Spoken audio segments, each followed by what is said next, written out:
Imagine this scenario. Across the United States alone, around 85,000 people each year experience a heart attack. On a global scale, cardiovascular disease continues to lead as a principal cause of death. What's even more unsettling is that a heart attack can strike when you're least prepared. Maybe during a relaxed evening at home, on a busy highway, or in the midst of a crucial work assignment. In those frantic moments, the choices you make can literally define whether your outcome is survival with minimal damage or a far more dire situation. Every passing minute can mean further harm to your heart, so knowing exactly what to do when you're alone is crucial. First and foremost, it's vital to recognize common heart attack symptoms in real time. While intense chest pressure in the center of the chest is often described as the hallmark, many people don't realize that symptoms can vary widely.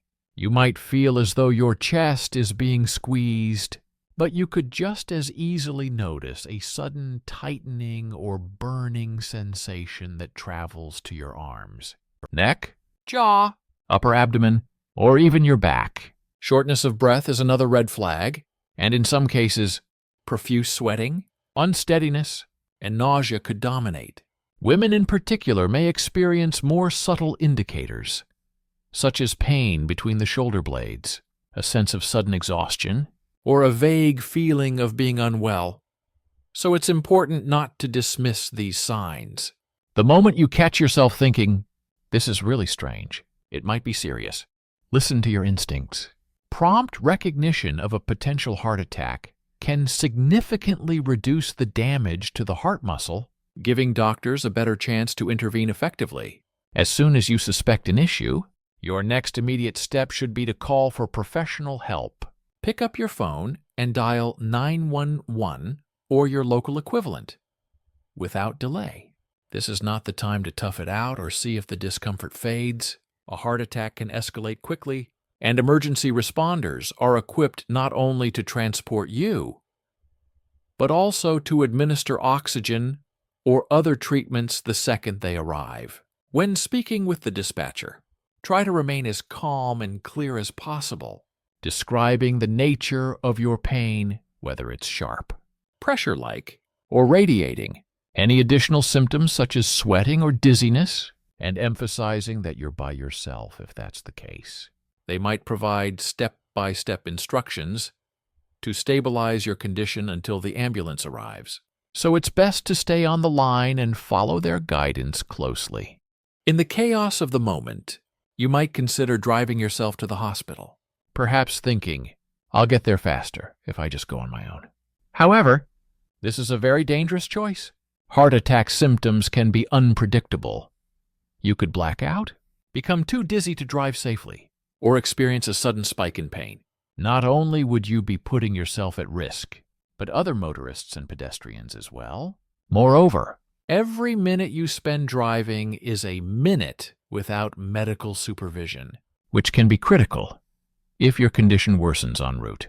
Paramedics in an ambulance have everything on hand, from defibrillators to medications, to address complications right away. That immediate care could mean a world of difference.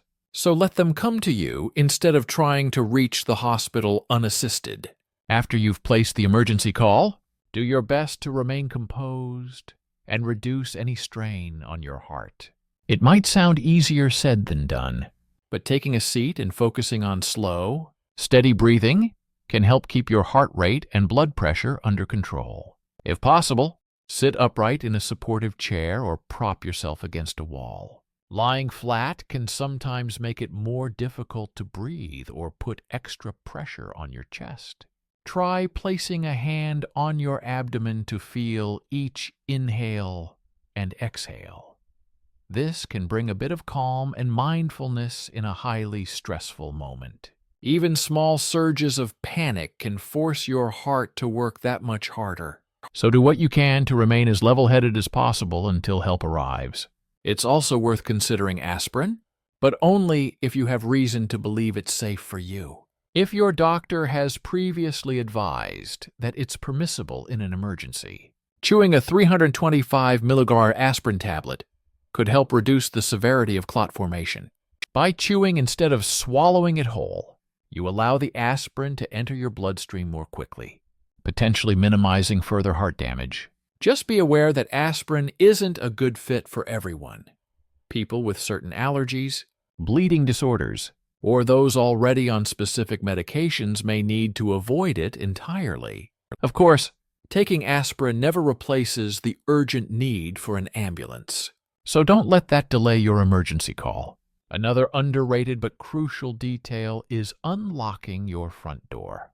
If you're at home and can manage to get up without compounding your pain or breathlessness, take a moment to unlock or even slightly open the door. This simple action can save valuable minutes that first responders would otherwise lose trying to force entry. Keep your phone close by, as the dispatcher might have follow-up instructions, or you may need to provide additional information if your condition changes.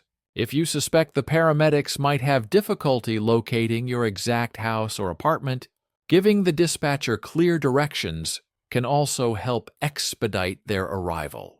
If you still have a bit of energy, or there's a brief window of time before symptoms get worse, consider letting someone nearby know what's going on.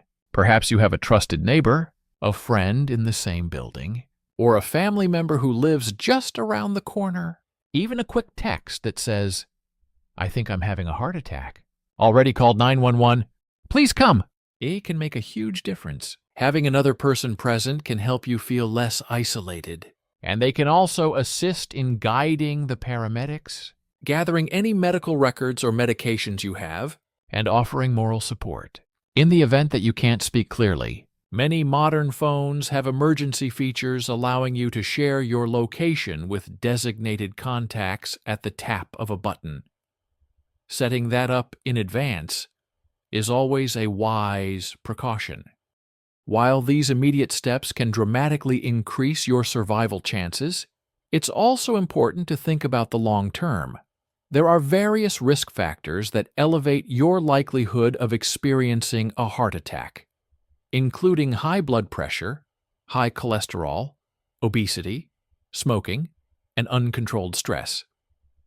Building a heart-healthy lifestyle involves consistent exercise, such as brisk walking, swimming, or cycling, and a balanced diet brimming with vegetables, fruits, whole grains, and lean proteins.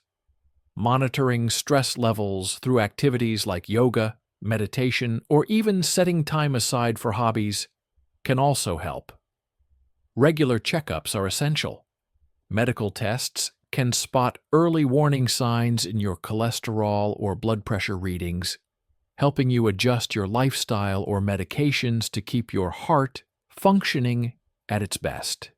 Talking openly with family and close friends about your health conditions ensures they can respond more effectively if an emergency ever arises. Something as simple as keeping your phone fully charged or storing your medications where they can be grabbed at a moment's notice can save you precious time. So, if you ever suspect you're having a heart attack while you're alone, remember to take immediate action. Recognize any unusual symptoms, call emergency services, stay put rather than driving. Keep yourself calm. Consider aspirin if you know it's safe. Make sure your door's unlocked, and reach out to a neighbor or friend if you can. Please share this on WhatsApp and anywhere else. These life-saving steps can mean the difference between panic and preparedness for you and everyone around you. Your heart deserves nothing less than your best protection.